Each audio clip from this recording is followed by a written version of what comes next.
Hello everybody, my name is KirkpattieCake. I'm an author and robot, and today we're going to be doing another of the author-to-author videos where I offer you guys questions about something specific in writing or reading and then you guys give me your opinions on them and we discuss from our different points of view.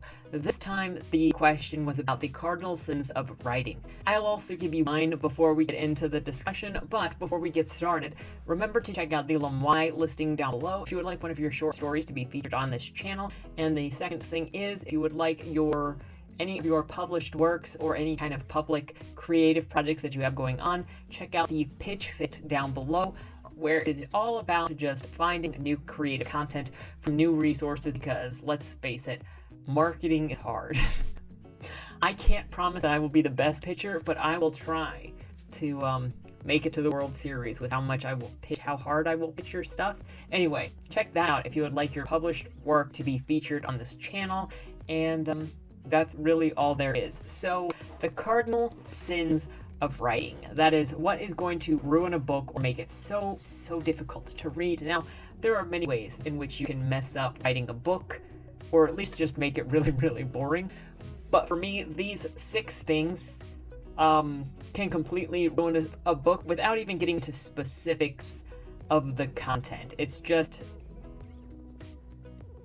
number 1 for me is things are done for the main character. The main character is not proactive, so they kind of get dragged around everywhere and they don't really respond to their situation. They're not motivated, they're just kind of there. Number 2 is characters with 0 value to the story and are just assholes are then used to die or never come back up again. It's just assholes enter just to make a point and or be killed off.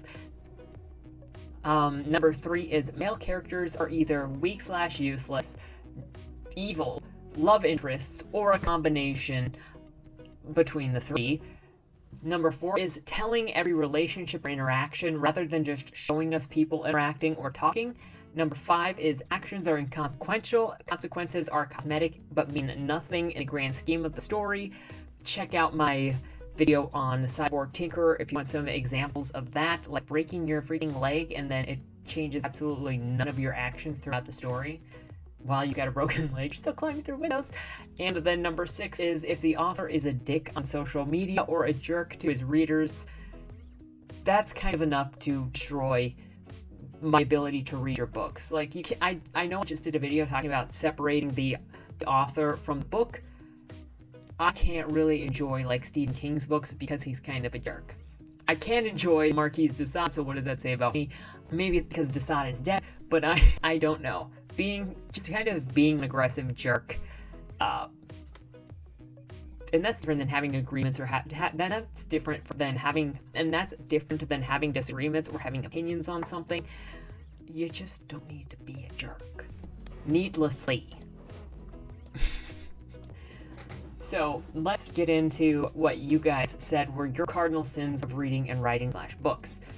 Fiona Wolf said, I don't think there's sins as much as chasing the market over what you want as a writer. Everyone has wheelhouse preferences, but the overall trends I'm tired of: nihilistic characters. No one with any redeeming qualities, which is most of the Hugo Award winners nowadays, post 2010 especially. I read to escape mundane manifesto reality. Deconstruction without reconstruction, an overabundance of dystopias, hardly any noble bright settings, or characters fighting to improve their settings because good isn't boring. Not to me. I want more golden age utopias with good guys fighting those outlier bad guys setups. Lack of protags with virtue. Some concentrate on flaws so much that they drown out everything else because they have a harder time clicking with aspirational, aka old school rebirth Superman versus Cinderman. Some see Cinderman as the improvement because it brings soups to our level. That's a big no-no for me. It sounds like you want some hope and not so much, some level of realism, but also it just sounds like there's a lot of depression in the current marketplace.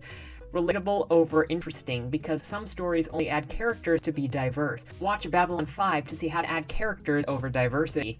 Writing has many tools and tropes. You can mix and match stuff to your own preferences as a writer, but sometimes people marry themselves to one rule or another when it comes to writing.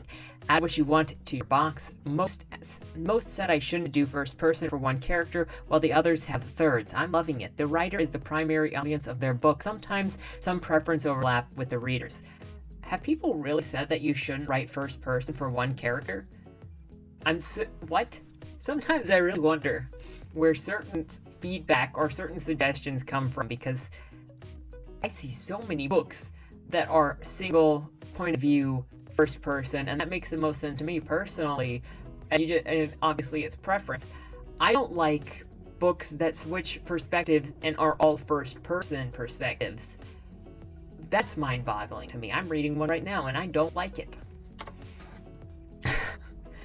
Daniel and Angel says, encouraging toxic relationships and making them seem good and healthy. Looking at you, YA. I've been in one.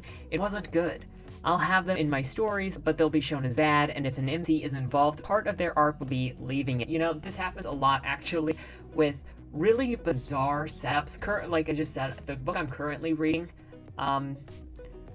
there's kind of a codependent relationship going on there. It seems unhealthy love codependent, but there are a lot of places where romance is not really ideal, but it's written like it's the ideal romance, or it's written like it's romantic when it's not really. And okay, but I'm not looking at that as relationship goals. Like, I'm not looking at Killing Stalking as relationship goals. I'm sorry, but at least we can recognize in Killing Stalking that is not relationship goals. And some of these other books where the love interest is not an abusive serial killer, sometimes it seems harder for people to tell that is not a good relationship.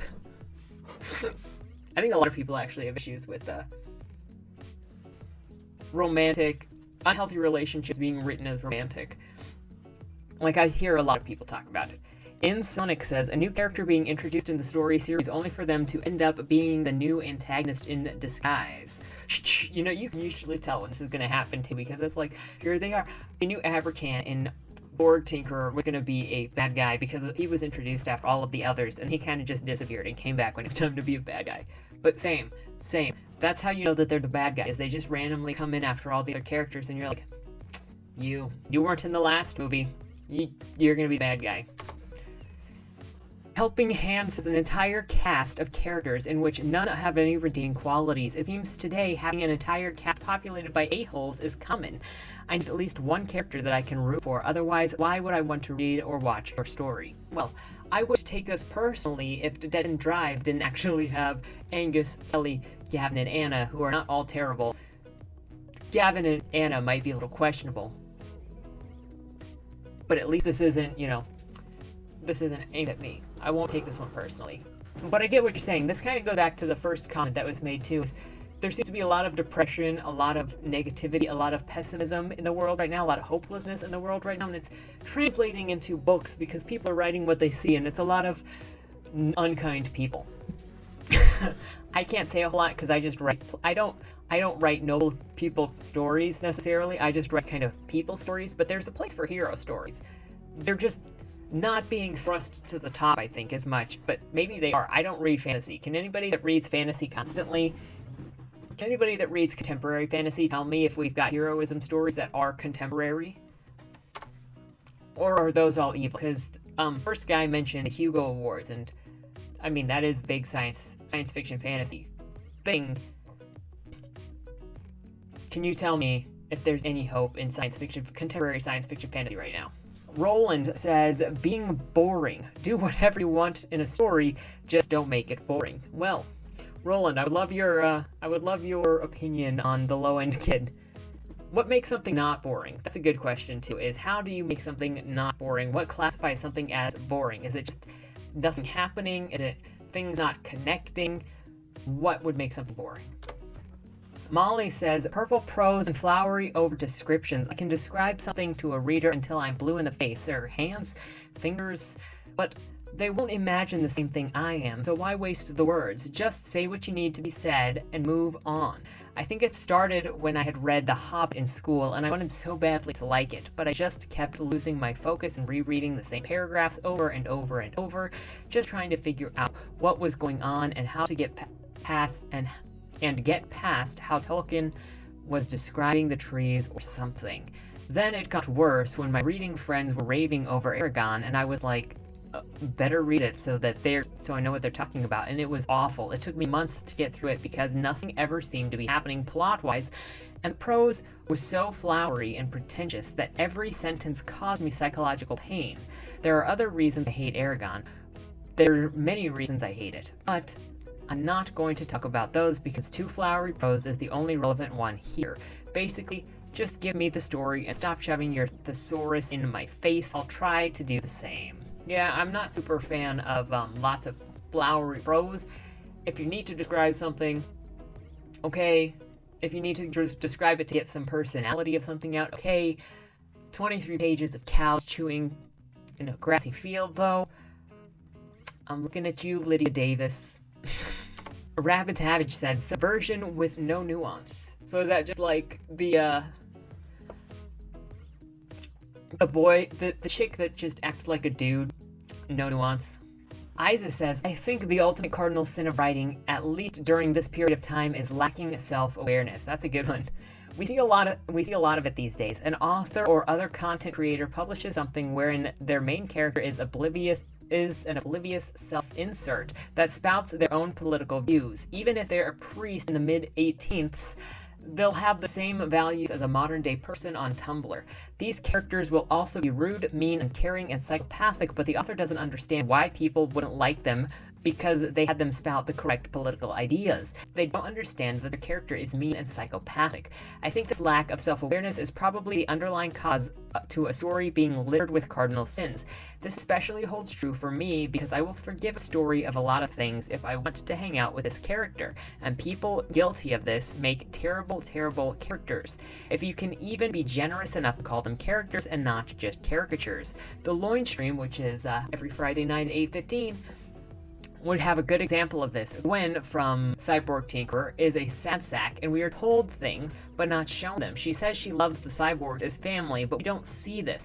I don't even know who the cyborgs are. The author thinks that she's writing a character who cares about people around her, but what comes out of the writing is a character who only cares about two people that she thinks are sexy. Everyone else is fodder. And that's a great example and a great point. Because throughout, especially at the end when there's this big showdown, and spoiler alert, like half of the circus dies in the showdown with the Emperor, Gwen doesn't care. She doesn't really stop. She doesn't really mourn over the loss. And as soon as she gets on the ship, she's having sex with the two people she's been eyeing the whole time. She is also kind of a brat the whole time, yelling at other people, and everybody just loves her. It's the same with The Stars We Steal by Alexa Dunn. The main character, Leo, is kind of a little whiny bitch. She's kind of a stalker ex-girlfriend the whole time, but nobody recognizes the bad person that she is, and there's no self-awareness. She's rude and mean and uncaring and psychopathic, and this happens a lot. I also feel like I'm seeing this in the book I'm currently reading, which is Threadbare by LBRY, and I'll eventually get a book review up for that after I finish reading it. But I think that you're right on this, where if people think that they can do anything to a character as long as they've got the correct views. I feel like I've found this with my book as well, Dead End Drive, currently available, is I've got characters who are bad people. I got characters who are diverse, a gay Jew, a black woman doctor, but they don't spout the correct ideology. And I have actually gotten a review that talked about this book is actually diverse, but not in the right way. And so there's some kind of focus there, that if your characters say the right things, they can be any sort of person. It's okay to be a murderer as long as you're not a racist. But as soon as you're a racist, no holds barred anymore, you're a bad person. How being a racist is worse than being a murderer? I don't know. Maybe somebody can answer me that down below in the comments.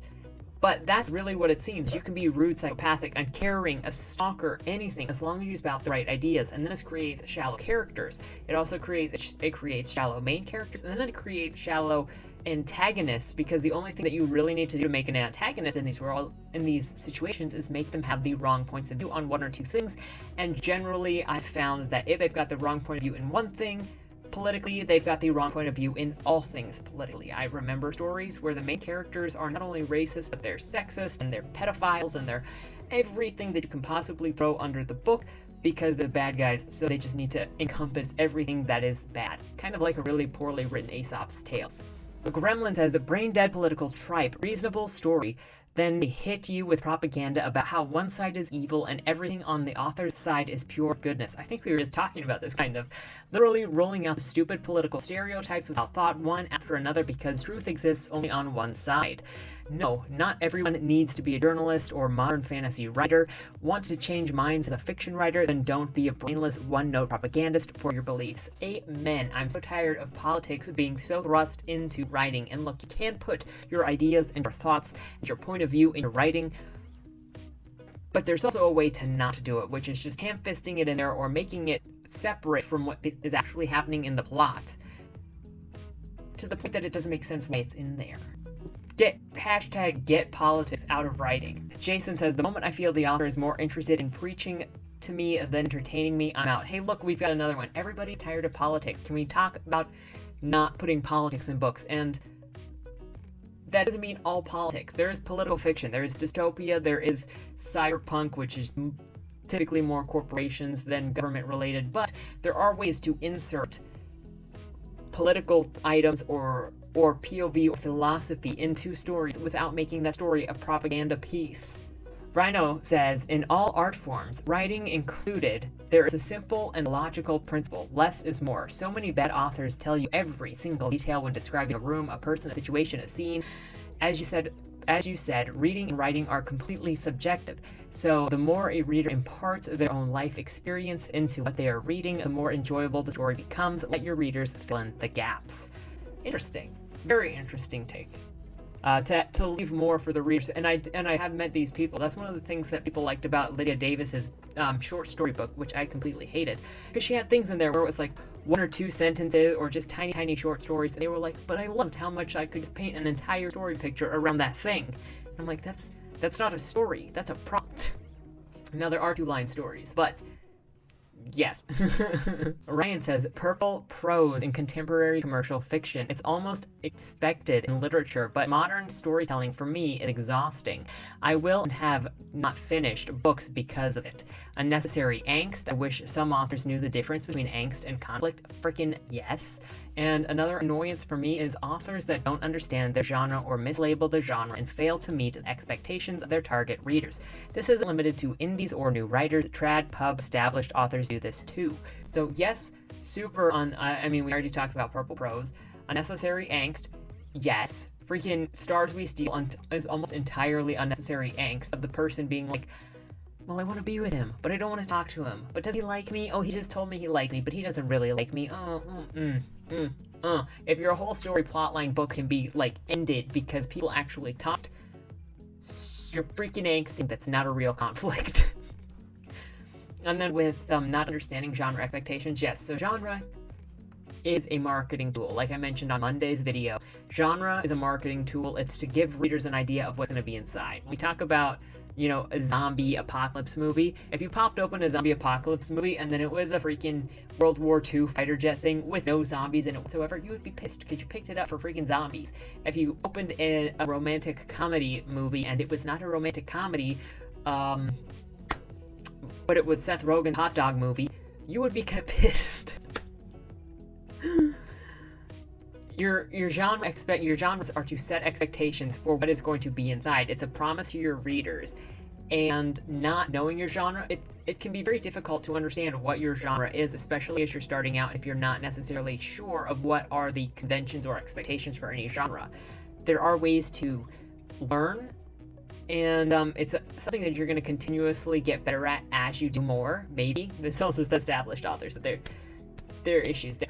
But you learn as you go, and you can also ask other people what they think the genre is, like your crit readers or your beta readers, what they think your genre is. It took me a long while to determine that Dead End Drive specifically was a satire and then a horror, because I didn't know if I could actually categorize it as a horror for the longest time. And then I went, okay, it's a survival horror, that's just what it is. But it's satire first. And without understanding the satire, I get a lot of people that go and taking it seriously, which is why it's very important to market it as satire. Bald Goatee says that details that are insignificant to the story and plot points that preach political ideas of the author with no relation to the setting. This is very subtle and more common in visual media than books.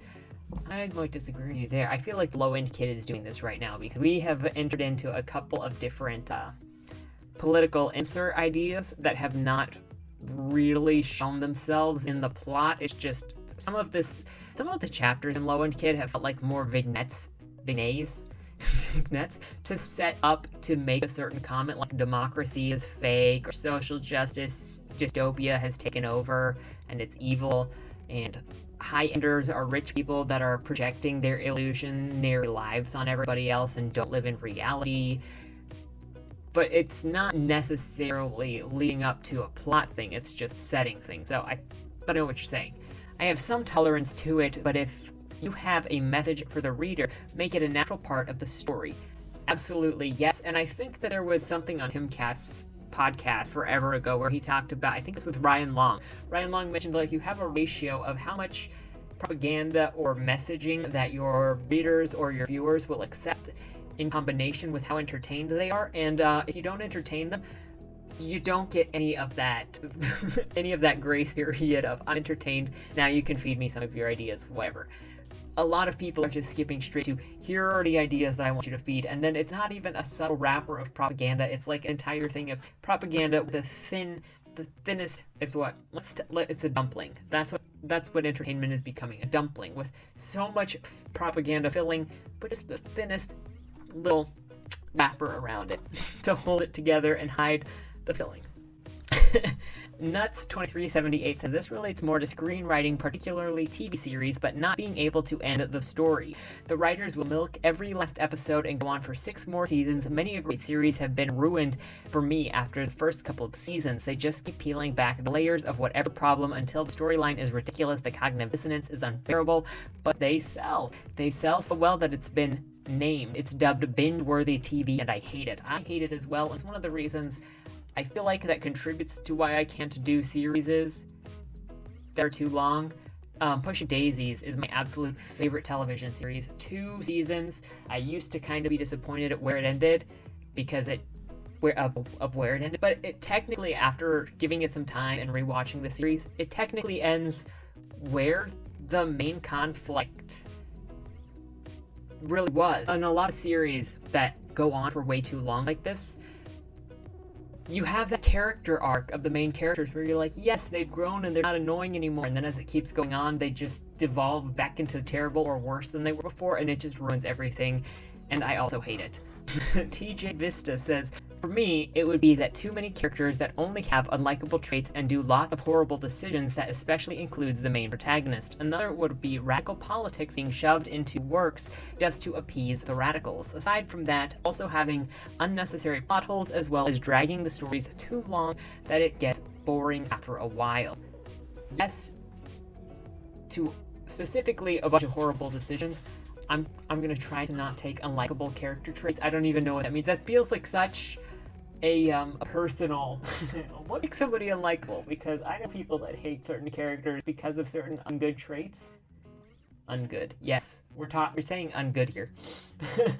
But I like some of those characters because of those bad traits.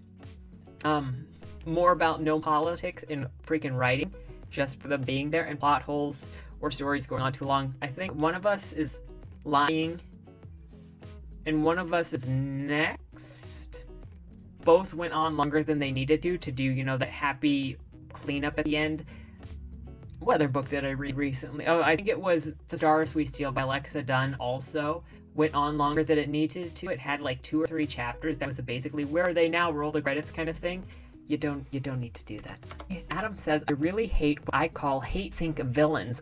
They're villains with no likable traits whatsoever that usually go into bizarrely uninterruptible boasting speeches that often come with close-ups of their faces. Scenes like that are just a waste of time and drain on the fun factor. The best stories are the ones where the villains are just as entertaining to watch as the heroes. I'm down. Love it. Yeah. The villain speech is also always very painful. It's like, you didn't have to expose everything and you just gave the good guys a chance to stab you. Why did you do this? Manaya says, I sat here and thought about this, and I agree with all of the above answers to some degree. And I also disagree with them to some degree too. Now, I believe a good book is like a good song. There's rhythm, timing, beats. We all know a bad song when we hear it. Sometimes we hear a bad song and acknowledge that one component of the or instrument that is good. Before I've learned about the characters or villains, and I'm climbing up a mountain of conflict, if that flow of a novel, that image in my head of the characters and the voice of the writer just aren't flowing, I'll put the book down. If I have to stop reading and reread a sentence, or stop and ask myself what is happening, anything that interrupts the flow of writing, that is what ruins a story for me. That's before forced politics, the author self-inserting, overly descriptive, two-dimensional characters, and writing plot holes, immature context. I hope this made sense. It did. You're looking for the rhythm path just to be the readability of something, and that'll actually get you through a lot of bad books if it's just easy to read. Adrian says, I don't personally think that everything or even pretty much everything in writing or art is objective. I think it's a 50-50 at most. I know it's fashionable to respond to legitimate criticisms of one's artistic expression with the equivalent of, that's like just your opinion, man. But too many cases, this is a bad faith deflection on an undeniably accurate criticism. That being said, as a reader, the thing that kills me is immersion breaks, and immersion breaks can be caused by 1,000 things, but in most cases it's describing a thing with obvious second-order consequences, then contradicting those second-order consequences, but not the same thing itself thereafter. For example, if you tell me that the last owner of the magical sword carried it for nearly a decade and never let it out of his sight, one would naturally assume that he had some sort of scabbard or sheath, and that he wasn't carrying the naked blade around with him all of the time as hand. When you then explain that it hasn't had a scabbard for generations and a new one needs to be secured by its new owner, there's an immersion break. Even though none of what you said as the writer told me that contradicts, you created a contradiction because there's no practical way that previous owner could carry that sword around in his hand for years without shelling out a few coins for scabbard. The conditions that set the story don't come from an internally consistent reality, they're entirely arbitrary. Sadly, yes, this is. I know exactly what you're talking about, because one of my biggest issues, which keeps pulling me the frick out of the book that I'm reading right now, The Threadbare, is a lack of logic, and it's not stated in the story, but the setup doesn't make logical sense continuously, and I keep pulling out, and I'm leaving notes so that I remember to mention it later. And when you break logic within the story, that is entirely something that pulls me the frick out of a story, and the quickest way to make me not enjoy a story is when the cardboard characters into illogical paths in the story. It doesn't make sense that these choices were made or that this went through. Yeah, kind of a big deal breaker. Jessica says, overuse of pop culture references is a sure way to make me say no thanks. I've read some really bad self-published stories where the author throws in as many famous people and pop culture references as possible to maybe try and set a scene, but all it does is cheapen the mood. It makes the work read like a poorly crafted fanfic. Sure, fanfic is fun for some readers, but when creating your own content, you need to do the work without heavily relying on outside influences. Interesting. I don't think I've seen that, but I could see that happening for sure, and I could see how it would look either like fanfic or something off of Wattpad, which a lot of which is fanfic. Not everything, but Lauren Dean says, the first fiction I voluntarily read was Shadows in Dambula by Robert Howard. To this day, if an author can't get the story going in the first 5 or 10 pages, the chances of me checking out rise exponentially. Get the action going, or GTFO. That's interesting, because I recently watched a video from Alexa Dunn saying that the inciting incident usually comes 15 to 20% of the way through the book, and I'm like, doesn't the inciting incident come a lot sooner than that? Yeah, I would say don't wait forever. We need to know where the story is possibly going, what might be at stake early on. I agree with that a lot. I think a lot more people are kind of... I'm not sure of what the main cause of this is, but there have been a lot of books recently where I don't know where the story is going or what the story is supposed to be doing, and I don't know if that's because they don't know what their story wants, or if the inciting incident is just pushed later. Threadbare doesn't have an inciting incident early on. Doesn't even have an inciting incident. Oh my gosh. IJ Foucault says, Once upon a time, I worked as a copy editor for extra money. Please, for the love of God, make sure your tenses are correct. I see all sorts of media these days where the writer seems to have taken absolutely no time to correct copy errors of any and all kinds. It can be a little bit important to know if Timmy had once fallen in a well or if Timmy had fallen in the well. Lassie will thank you. Editing is hard and expensive, and it often gets overlooked. I've seen a lot, especially of indies, kind of overlooking it. And I've also, not even just indies, no shit on indies, because I've seen errors in traditionally published stuff too, and I've also seen a lot of copy errors, an increasing number of copy errors in newspaper articles. So that kind of being a forgotten art. Lutzlj says, my biggest issue is always a bland, unimaginative world. I can work my way through bad characters, poor writing, poor execution on plot, and I will keep reading if a world can catch and keep my attention. But a well-written book with interesting characters and a perfect plot will have me struggling if the world doesn't seem interesting. My second thing is format. I cannot stand non-standard ways of indicating speech. You know, that used to be really hard for me too, the speech thing, but the more I read some literary fiction, the more used to it I got. But it's very jarring if you're not used to different methods, for sure. Having such a focus on world building and the world over the characters is very, very interesting. Too, it sounds like you want to fall into a world as opposed to getting to know characters. It's very interesting. Afteheroes Tos says, writing or storytelling is an art form. Art is a form of expression. Expression is part of a conversational communication. Communication is conscious exchange of energy. Performing any art, failing those criteria is not art, is a technique. Using the technique as practice, though, can imitate art. I can live with the limitations. I can live even with limitations. Nothing less. Performing any art, failing those criteria is not art. Does that mean if they're unable to communicate anything, or if the communication fails to get to you, then it doesn't count? Not entirely sure what that one means. Scott says, minute detailing of absolutely everything to the point where you are forgetting the storyline. More purple prose. Yeah. Erwin, the author, says, I have two that come to mind instantly. Woke pandering, more politicking, and when the author claims art is subjective to defend their terrible storytelling.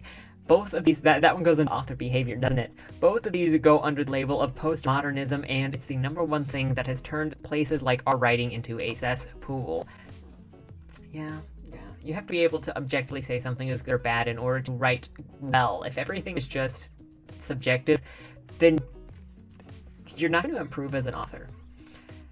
Batali says, it used to be telling instead of showing. Now it's having the reader trip over the plot because the story is secretly propaganda by any means necessary and whatnot, blah, blah, blah. So more politics in writing. Everybody is tired of the politics, guys. Stop using this as your vehicle. Stop using movies, television, music, books as your vehicle to thrust your politics into people. It's not working. It's just annoying people. And why do you think all these industries are bleeding money? We just want to have fun, okay? maybe experience some cool worlds, maybe connect with some cool people, maybe just laugh at some people because it's not a super deep story, whatever. Just let us have time. Don't Sleep says, I think it all depends on the author and the story they're trying to tell. Specific genres have different styles of writing or composition. However, the worst one is having the main character who is basically a Mary Sue or Gary Sue in every way. They're either too perfect or too talented for their own damn good, and every character loves or hates them. A character without any realistic flaws is the worst. Being a klutz is not a flaw. Breaking a leg is not a freaking flaw if it doesn't affect you. I don't mind unlikable characters. An example of this is in the film District 9, with the main protagonist being a jackass. Characters need real goals and must have flaws like the rest of us. Also, there needs to be some believability and set of rules to the world they live in as well.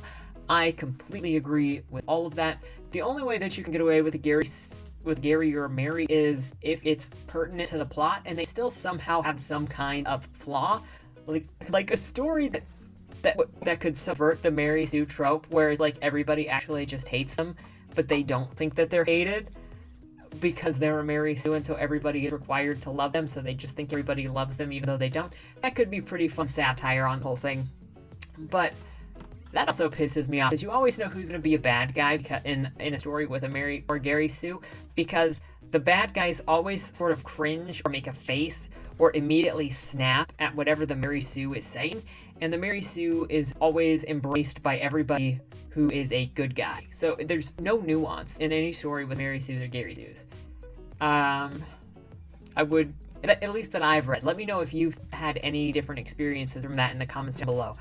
Erwin also added, I thought of another one that I don't believe people talk about enough. The Kudzo plot. It's so pretentious most of the time. It's just there so the writer can write with one hand and jerk off with the other. And I had to look this up because I'd never heard of it before, but TV Tropes describes the Kudzo plot as a story that leaves so many dangling plot threads that it's extremely difficult to follow and needlessly complicated. A story arc may be resolved, but it will usually create more unanswered questions in the process. So, super complicated plot that doesn't necessarily get resolved at the end. LBRY says, going full woke. Never go full woke in your storytelling. You lose half your audience. Truth, probably more than half your audience. The only people that really works for are those that are zealots. And a lot of them don't buy your stuff anyway. Just look at all of the movies that went full woke and the audiences were not there to support them. And then the last one is Cliff saying pacing. There needs to be action scenes and slow scenes. There needs to be quick dialogue and slow dialogue, and it all needs to be handled right. Pacing is the writing craft I want to master the most.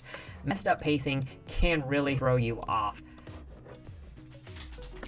especially if it's just slow forever. Some people really like the slow me everything, but it doesn't even matter. I feel like pacing is such a subjective whether you like it or not. Like there is a good way to do pacing and bad pacing, but then there's also personal preference pacing where some want really, really fast-paced stuff, and some want really slow-paced stuff, and some want that ebb and flow of it. And so there are two mixtures there with them cardinal sins. You know, interesting enough, I thought that the spicy video would be spicy, but I feel like this video was actually, these opinions were actually spicier than the spicy opinions video. If you're wondering what I'm talking about, at the end of this video, I will list the other author to author playlist. If you want to see more of, well, the discussions on writing and writing things. I hope you enjoyed this. That was all of the discussions that there are to have. I would love to hear your opinions down in the comments below on what are your cardinal sins of writing, or would you like to respond to any of them that were listed in this video? I look forward to hearing your thoughts. If you enjoy this kind of content, please remember to like, share, maybe subscribe for more, because there will be more author-to-author sections. And if you would like to participate in the next author-to-author, join me over on mine. So that's where I post the comments, KirkpattieCake. With all that said, thank you so much for joining, and if you are also interested in the Loin stream, that is tomorrow night at 8:15 Eastern.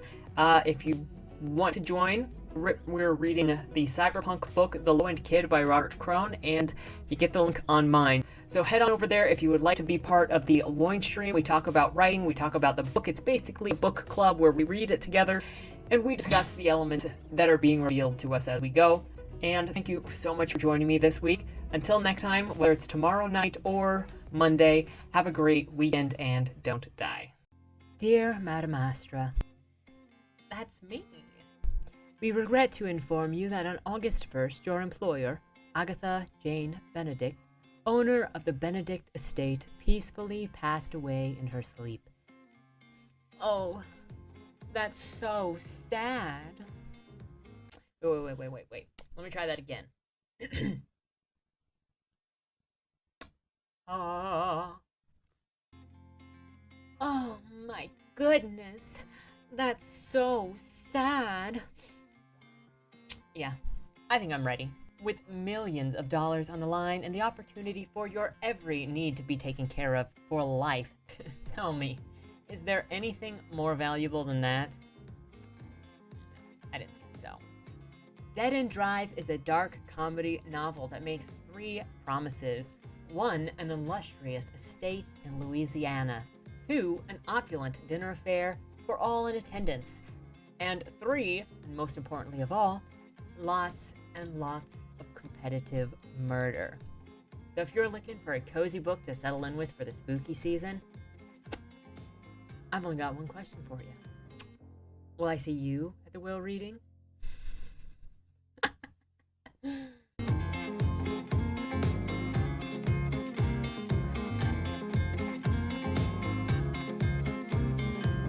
Only Losers!